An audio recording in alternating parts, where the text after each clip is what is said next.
கரூர் சம்பவம் தொடர்பாக சட்டப்பேரவையில் இன்று காரசார விவாதம் நடைபெற்று வருகிறது. தமிழக அரசு எடுத்த நடவடிக்கைகள் என்னென்ன என்பது குறித்து முதலமைச்சர் மு.க.ஸ்டாலின் பட்டியலிட்டிருந்த நிலையில் எதிர்க்கட்சித் தலைவர் பல கேள்விகளை முன்வைத்து பேசியிருந்தார். இந்த கேள்விகளுக்கு அமைச்சர் மா சுப்பிரமணியன் பதிலளித்து பேசி வரக்கூடிய காட்சிகளை பார்த்து வருகிறோம். விவரங்களை நம்முடைய செய்தியாளர் வெங்கட்ரமணன் வழங்க நாம் கேட்கலாம். வெங்கட்ரமணன், அமைச்சர் என்னென்ன விளக்கங்களை எதிர்க்கட்சிகள் எழுப்பிய கேள்விகளுக்கு முன்வைத்து வராரு? மேலும் விவரம்.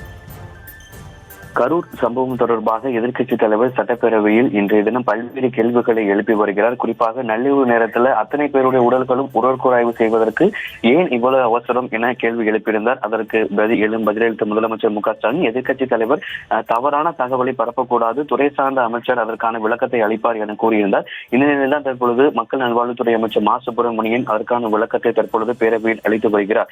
உடற்கூறாய்வு செய்யப்பட்டது அனைத்துமே வீடியோ பதிவாக செய்யப்பட்டிருக்கிறது. கிட்டத்தட்ட 40 உடல்களும் முழு உடலாக வர வைக்கப்பட்ட உடற்கூறாய்வு செய்யப்பட்டிருக்கிறது. வழக்குக்காக அந்த விவரங்களும் தயாராகவே இருக்கிறது. கரூர் சம்பவத்தில் 40 உடல்கள் உடற்கூறாய்வு ஆய்வு செய்யப்பட்டது. இதுக்கான வீடியோ ஆதாரங்கள் உள்ளது. எந்த விதமான ஒளிவு மறைவும் இந்த விவகாரத்தில் இல்லை.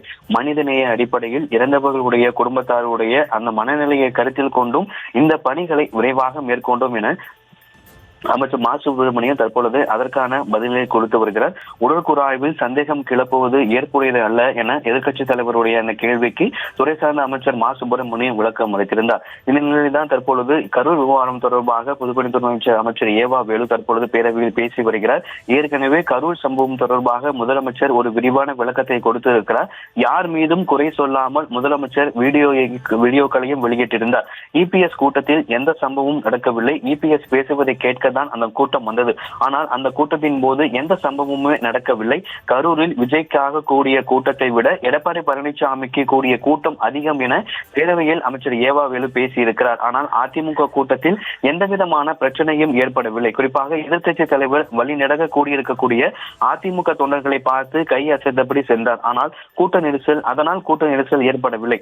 ஆனால் விஜய் வாகனத்தில் அமர்ந்து கொண்டு உள்ளே சென்று விட்டார். யாரையும் பார்க்கவும் இல்லை, கை அசைக்கவும் இல்லை. அதனால் கூட்டம் அவரை பின்தொடர்ந்து கொண்டே கூட்டம் நடைபெறக்கூடிய இடத்திற்கு வந்து சேர்ந்து விட்டது. அதனால் கூட்டம் அதிகரித்து விஜய் கலந்து கொண்ட அந்த கூட்டத்தில் கூட்ட நெரிசல் ஏற்பட்டு இந்த விபத்து ஏற்பட்டதாக அமைச்சர் ஏவா வேலு விளக்கம் அளித்திருந்தார். மேலும் அவர் பேசிய பேரவையில கரூர்ல அதிமுக கூட்டத்திற்கு பாதுகாப்பு கொடுத்த அதே காவல்துறையினர் தான் தமிழக வெற்றி கழகத்திற்கும் பாதுகாப்பு கொடுத்தது.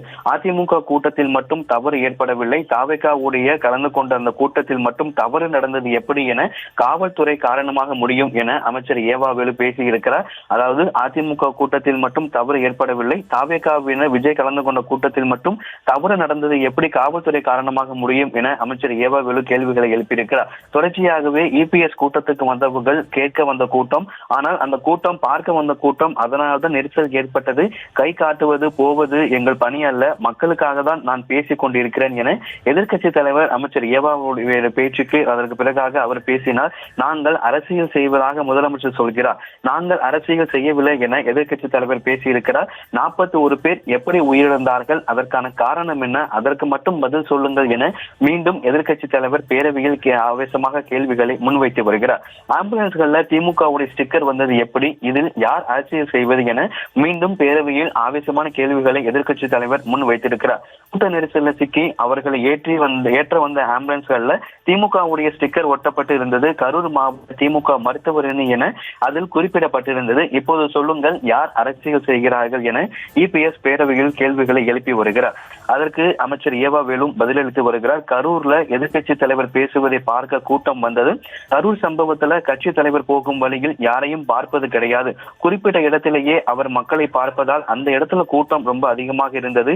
எதிர்க்கட்சி தலைவர் போலவே வாகனத்தில் இருந்து எல்லோருக்கும் கை காட்டிவிட்டு விஜய் வந்திருந்தால் அந்த வாகனத்தை தொடர்ந்து ஏராளமான தொண்டர்கள் வந்திருக்க மாட்டார்கள் என அமைச்சர் ஏவா வேலு பேசியிருந்தார். தொடர்ந்து எதிர்க்கட்சி தலைவர் இந்திய அரசியல் வரலாற்றில் ஒரு கட்சி கூட்டத்தில் 41 பேர் உயிரிழந்த சம்பவம் கிடையவே கிடையாது. திமுக ஆட்சியில் தான் இப்படி ஒரு துயர சம்பவம் நடைபெற்றிருக்கிறது. நான் பேசியது தவறாக இருந்தால் அதை நீக்கிவிடுங்கள் என எதிர்க்கட்சி தலைவர் பேசியிருக்கிறார். ஒரு நபர் கமிஷனர் 6 மணிக்கே கரூருக்கு சென்றது எப்படி, உதவியாளர் கூட இல்லாமல் ஒரு நபர் ஆணையம் ஏன் கரூருக்கு சென்றது என மீண்டும் தொடர்ச்சியாக கரூர் விவகாரம் தொடர்பாக எதிர்க்கட்சி தலைவர் பல்வேறு கேள்விகளை எழுப்பி வருகிறார். வருகிறார். முதலமைச்சர் ஒரு தனிநபர் கமிஷனை அமைத்தார். அந்த கமிஷன் எந்த தேவையான அமைப்பையும் ஏற்படுத்தவில்லை. உதவியாளர் என எந்த அமைப்பையும் ஏற்படுத்தாமல் எதற்காக கரூருக்கு சென்று விசாரித்தார்கள் என்கின்ற ஒரு கேள்வியை எதிர்க்கட்சி தலைவர் முன்வைத்திருக்கிறார். அது தேவையில்லை என சபாநாயகர் தொடர்ந்து எதிர்க்கட்சி தலைவருக்கு பதிலளிக்கக்கூடிய நிலையில உதவியாளர் கூட இல்லாமல் செல்கிறார்கள், எப்படி விசாரணையின் போது தகவலை பதிவு செய்ய முடியும் என எதிர்க்கட்சி தலைவர் மீண்டும் கேள்விகளை எழுப்பி வருகிறார்.